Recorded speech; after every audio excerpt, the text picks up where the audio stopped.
하나님께서 우리에게 주시는 말씀을 보겠습니다. 마태복음 2장 1절에서 12절까지 말씀입니다.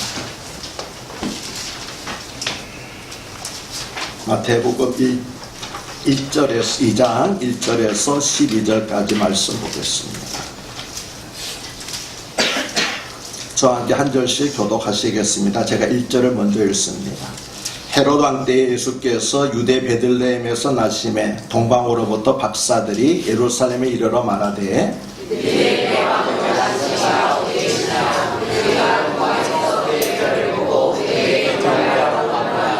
헤롯 왕과 온 예루살렘이 듣고 소동한지라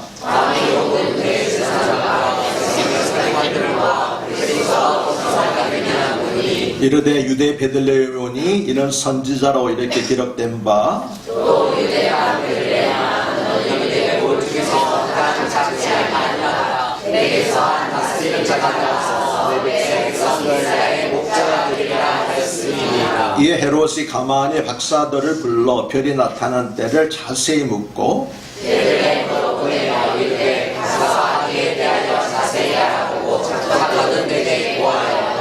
가서 그에게 경배하라. 박사들이 왕의 말을 듣고 갈새 동방에서 보던 그 별이 문득 앞서 인도하여 가다가 아기 있는 곳 위에 머물러 서 있는지라 그들이 별을 보고 매우 크게 기뻐하고 기뻐하더라. 집에 들어가 아기와 그의 어머니 마리아가 함께 있는 것을 보고 엎드려 아기께 경배하고 보배압을 열어 황금과 유황과 모략을 예물로 드리니라. 그들은 꿈에 헤롯에게로 돌아가지 말라 지시함을 받아 다른 길로 고국에 돌아가니라. 아멘. 오늘 성경 본문은 동방 박사들이 아기 예수의 탄생을 경배하러 온 이야기입니다.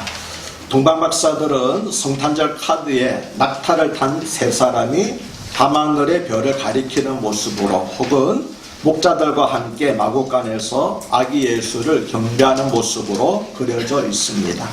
그런데 이 그림들에는 약간의 오류가 있습니다. 첫째로 동방박사 일행은 세 사람이 아니라 그보다 훨씬 많았습니다. 고대 세계에서는 사막이나 광야를 여행할 때 안전을 위해서 수십 명이 함께 무리를 지어 이동했기 때문입니다. 둘째로 동방박사들과 목자들은 같은 날 같은 장소에서 아기 예수를 경배하지 않았습니다.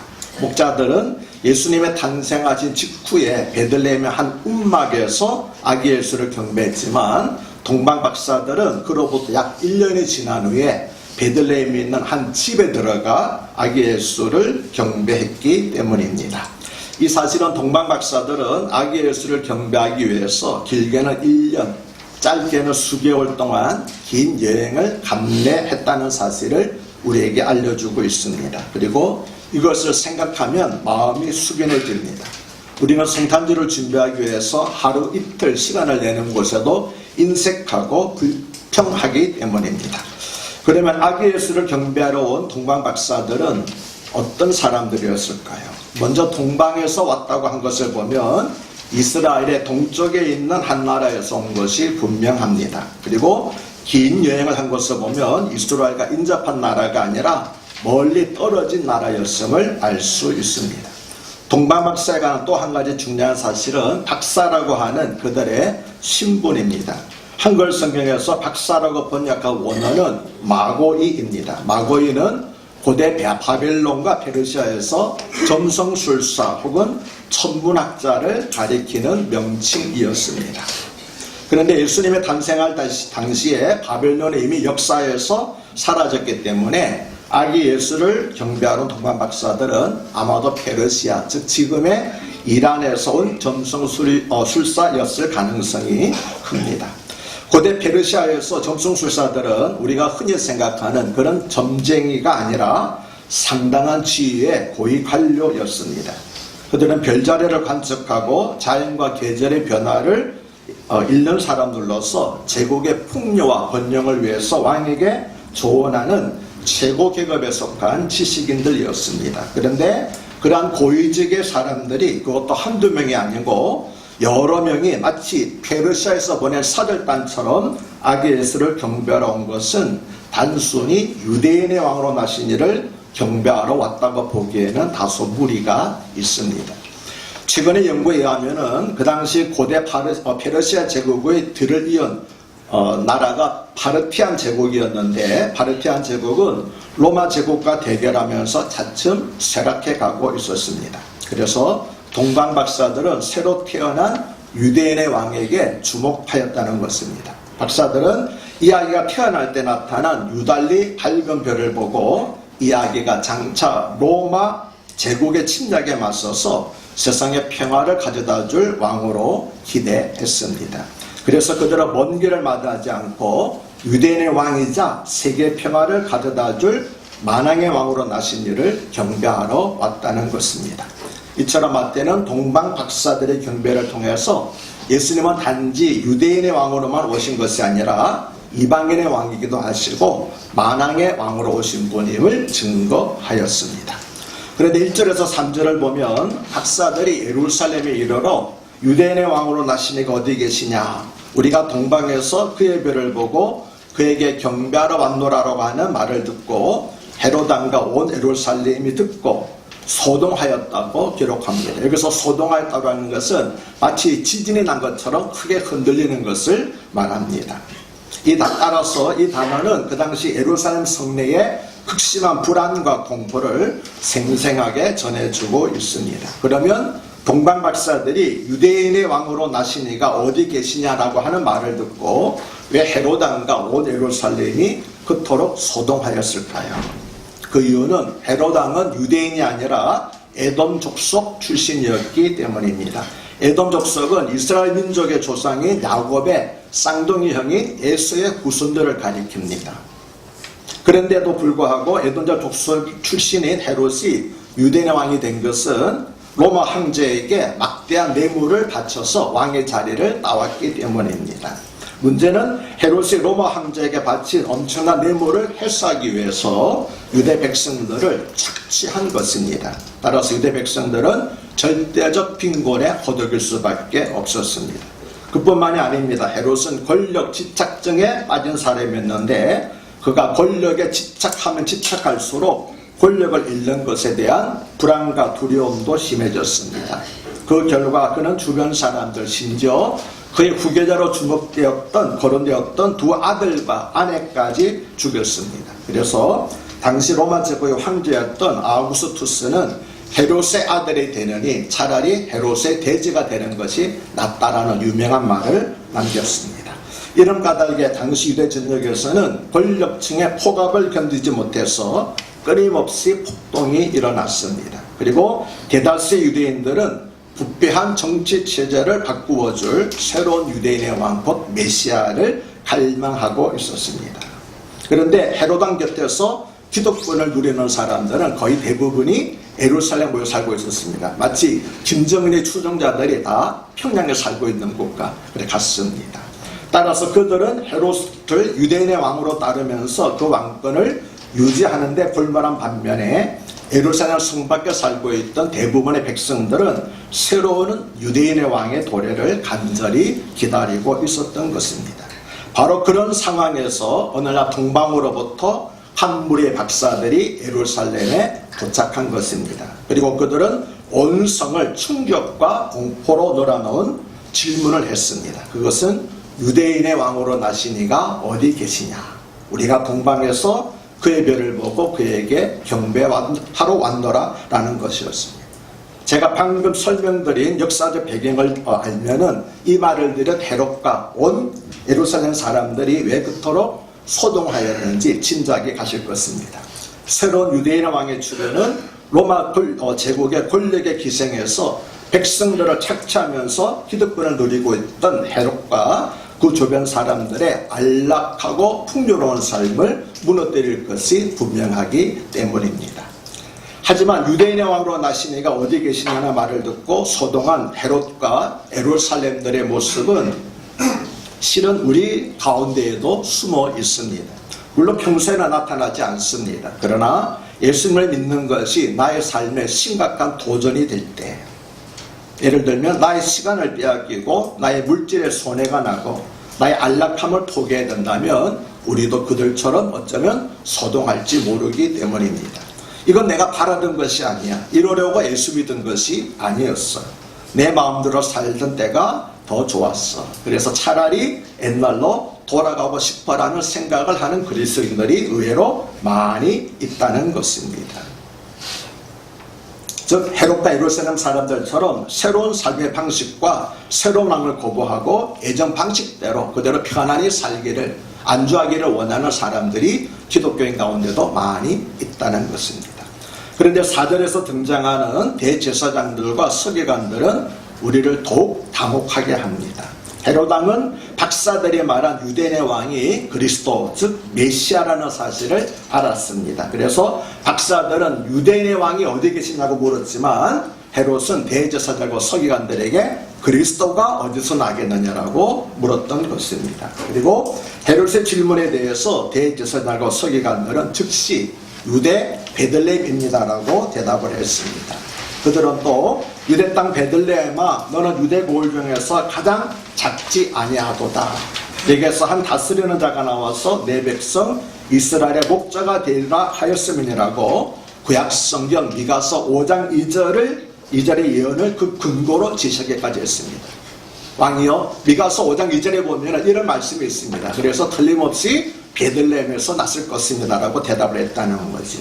조금 가장을 하면은 질문에서 대답까지 채 1분도 걸리지를 않았습니다. 그러나 거기까지였습니다. 그들은 메시아에 대한 성경의 예언을 알았지만 메시아에 대한 믿음은 없었습니다. 그들은 예루살렘 사람들처럼 소동하지는 않았지만 동방 박사들처럼 그리스도를 경배하고자 하는 열심도 없었습니다. 이방인 동방 박사들은 별을 보고 유대인의 왕을 경배하기 위해서 스말리를 찾아왔지만 유대의 종교 지도자들이었던 대제사장과 서기관들은 보다 분명한 하나님의 계신 성경을 통해서 그리스도가 나신 것을 알았으면서도 그를 경배하기 위해서 단 한 발자국도 떼지를 않았습니다. 그들은 입만 열면 하나님을 말했지만 정작 그들 마음에 하나님은 계시지 않았습니다. 그래서 그들은 종교를 밥벌이로 여기는 오늘날의 일부 종교 지도자들을 닮았습니다. 기독교 목사들만 아니라 천주교 신부와 불교의 승려들 가운데에도 종교를 밥벌이로 여기는 사람들이 더러 있습니다. 그들의 종교적인 지식은 단지 밥벌이를 위한 도구일 뿐인 것입니다. 이들의 모습은 한편으로는 우리에게도 묻습니다. 당신은 무슨 목적으로 설교를 듣고 성경 공부를 하고 있습니까? 라고 우리 자신에게 질문을 던집니다. 설교를 듣고 성경 공부를 하는 목적은 예수 그리스도를 만나고 예수 그리스도를 경배하기 위함입니다. 그러면 우리는 설교를 듣고 성경 공부를 통해서 믿음이 자랐습니까? 믿음이 자란 만큼 은혜를 사모하는 마음도 커졌습니까? 성경을 읽거나 찬송을 하거나 기도를 하다가 문득 가슴이 뭉클해지고 눈시울이 뜨거워지는 경험하는 일들이 늘어나고 있고 그리고 우리의 삶의 모습이 바뀌었습니다. 만약 그렇지 않다면 우리는 성경 공부를 잘못하고 있는 것입니다. 그 다음 7절과 8절을 보면 이에 헤롯이 가만히 박사들을 불러 별이 나타난 때를 자세히 묻고 베들레헴으로 보내며 이르되 가서 아기에게 대하여 자세히 알아보고 찾거든 내게 고하여 나도 가서 그에게 경배하게 하라고 기록합니다. 물론 마음에도 없는 말이었습니다. 그 장소를 알면 당장 군사를 보내어 죽이려는 것이 본심이었습니다. 그가 별이 나타난 때를 자세히 물은 것은 유대인의 왕이 정확히 언제 태어났는지 확인하려는 것이었습니다. 그래서 마태복음 2장 16절을 보면 헤롯이 사람을 보내어 베들레헴과 그 모든 지경에 있는 사내 아이를 박사들에게 자세히 알아본 그때를 기준하여 2살부터 그 아래로 다 죽였다고 기록하고 있습니다. 입으로는 경배한다고 했지만 속으로는 비수를 품었던 헤롯을 보면서 우리에게는 이와 같은 헤롯의 모습이 없는지 회개합니다. 입으로는 그리스도를 경배하고 한다고 하지만 실제 삶 속에서는 전혀 그렇지 않은 삶을 살다면 우리의 모습도 헤롯과 다를 바가 없기 때문입니다. 속에는 비수를 품고 있으면서 겉으로는 천사의 말하는 사람을 조심해야 됩니다. 물론 우리도 그런 사람이 되지 않도록 조심해야 할 것입니다. 동방 박사들의 한 가지 큰 실수는 예루살렘으로 가서 유대인의 왕으로 나시니가 어디 계시냐고 물은 것이었습니다. 줄곧 별을 따라오다가 유대인의 왕이니까 당연히 왕궁에서 나겠지라고 생각한 것이 화근이었습니다. 작은 실수 같지만 그들의 실수로 인해서 많은 어린 생명들이 죽은 것을 보면 결코 작은 실수가 아니었습니다. 본문에서 박사들에게 나타난 별은 하나님의 계시를 상징합니다. 그러므로 우리는 무슨 일을 하든지 자신의 경험이나 판단보다 하나님의 계시를 의존해야 된다는 사실을 동방박사들의 실수를 통해서 다시 한번 깨닫게 되는 것입니다. 그들이 왕궁에서 나오자 동방에서 보던 별이 다시 나타났습니다. 예루살렘에서 베들레헴까지의 거리는 불과 7km, 9km밖에 되지 않습니다. 가는 길도 복잡하지 않습니다. 그러나 박사들은 사람에게 묻거나 이정표에 의지하지 않고 별을 따라 갔습니다. 우리도 인생에서 같은 실수를 반복하지 않으려면, 다시 말하면 동방 박사들이 예루살렘 성에 들어가서 유대인의 왕으로 나시니가 어디 계시냐라고 물어보라 말미암아 수많은 아이들이 그렇게 비참하게 죽은 일을 되풀이하지 않으려면은 끝까지 겸손과 인내를 가지고 하나님의 인도하심을 따라가야 하는 것입니다. 그들을 앞에서 인도하던 별이 드디어 아기가 있는 집에 머물자 박사들은 매우 크게 기뻐하고 기뻐했습니다. 매우 크게 기뻐하고 기뻐했다는 표현은 박사들이 기뻐서 어찌할 줄을 몰랐다는 것입니다. 아마도 서럽게 안으면서 감격의 눈물을 흘렸을 것입니다. 어젯밤에 베트남이 스즈키컵에서 우승하고 난 다음에 베트남 국민들이 거리 나와가지고 그렇게 기뻐하는 것처럼 그렇게 기뻐했던 것 같습니다. 전쟁과 폭력에 끊이지 않는 이 세상에 영원한 평화를 가져다 줄 만왕의 왕으로 나신 아기를 드디어 보고 경배할 수 있게 되었기 때문입니다. 지난 몇 달 동안의 수고는 이 시간의 기쁨과 감격에 비하면 아무것도 아니었습니다. 우리에게도 예수님을 경배할 때 이러한 감격이 있기를 바랍니다. 11절은 집에 들어가 아기와 그의 어머니 마리아가 함께 있는 것을 보고 엎드려 아기께 경배하고 보배압을 열어 황금과 유황과 모략을 예물로 드리니라고 말씀합니다. 박사들은 요셉과 마리아에게 경배하지 않았습니다. 왜냐하면 고대 세계에서 경배의 대상은 오직 왕과 신밖에 없었기 때문입니다. 그런데 박사들은 아기 예수께 경배했습니다. 이것은 무엇을 의미합니까? 박사들은 아기 예수를 왕이며 그리고 신으로 인정했다는 사실을 보여주고 있습니다. 또 박사들은 아기 예수께 엎드려 경배했습니다. 이 엎드려 경배한다고 하는 것은 무릎을 꿇고 손과 입술을 땅에 대고 절하는 것을 말합니다. 부복하는 것을 말합니다. 그들은 세상에서 총명받는 상류계층의 사람들이었지만 아무것도 가진 것이 없는 가난한 아기 예수께 엎드려서 경배했습니다. 그것은 그들이 찾던 만왕의 왕을 발견했기 때문입니다. 우리도 예수님을 참으로 경배하려면 예수님이 만왕의 왕이시며 하나님의 아들이심을 믿고 겸손히 낮은 자세로 주님을 높여드려야 할 것입니다. 아기께 경배한 후에 박사들은 보배압을 열어서 세 가지 예물, 즉 황금과 유황과 모략을 예물로 드렸습니다. 어떤 교회에서 주일학교 학생들을 대상으로 성경 퀴즈 시험을 보았습니다. 그 문제 가운데 하나가 동방 박사들이 예수님께 드린 세 가지 예물을 적으시오라는 것이었습니다. 그런데 어떤 학생은 유향을 유황으로 적었습니다. 이것은 그래도 양호한 대답입니다. 어떤 학생은 모략을 물약으로 적었어요. 심지어 어떤 친구는 보약이라고 적었습니다. 칼빈의 주석에 하면은 황금은 보석의 왕이라서 왕에게 드리는 예물이고 예수님이 왕이심을 상징하는 것이었습니다. 유향은 유향나무에서 나는 향기로운 진액으로 제사장들이 제사를 지낼 때 그 제물 위에 올려놓는 것이었습니다. 그래서 유향은 예수님이 하나님과 인간 사이에 중보자로 오신 대제사장이심을 상징하는 예물이었습니다. 그리고 마지막 모략은 감람나무에서 나온 진액으로 시신의 방부제처럼 바르는 것이었습니다. 따라서 모략은 예수님이 우리 죄를 위한 희생제물로 오신 것을 상징하는 것이었습니다. 박사들이 세 가지 예물이 뜻하는 의미를 제대로 알고 준비했는지는 알 수 없습니다. 알아줄 수도 있고 알지 못했을 수도 있습니다. 그러나 분명한 것은 동방 박사들은 자기들이 드릴 수 있는 가장 귀한 것을 드렸다는 것입니다. 그럴 때 그것이 하나님께서 기쁘게 받으시는 예물이 되고 하나님의 일을 위해서 아름답게 사용되는 예물이 되는 것입니다. 우리들이 드리는 예물도 이와 같이 하나님께서 기쁘게 받으시는 예물이 되고 하나님 나라와 하나님의 영광을 위해서 귀하고 거룩하게 쓰임받는 그런 예물이 될 수 있기를 축복합니다. 이제 다음 주에는 성탄절입니다. 성탄절을 크리스마스라고 합니다. 크리스마스라는 말은 그리스도라는 말과 마스라는 말이 합쳐져서 생긴 말입니다. 그런데 마스라는 말은 예배라는 의미입니다. 즉 크리스마스는 그리스도를 예배하는 날이라는 뜻입니다. 그래서 크리스마스는 우리에게 진정한 예배가 무엇인지를 가르쳐주고 있습니다.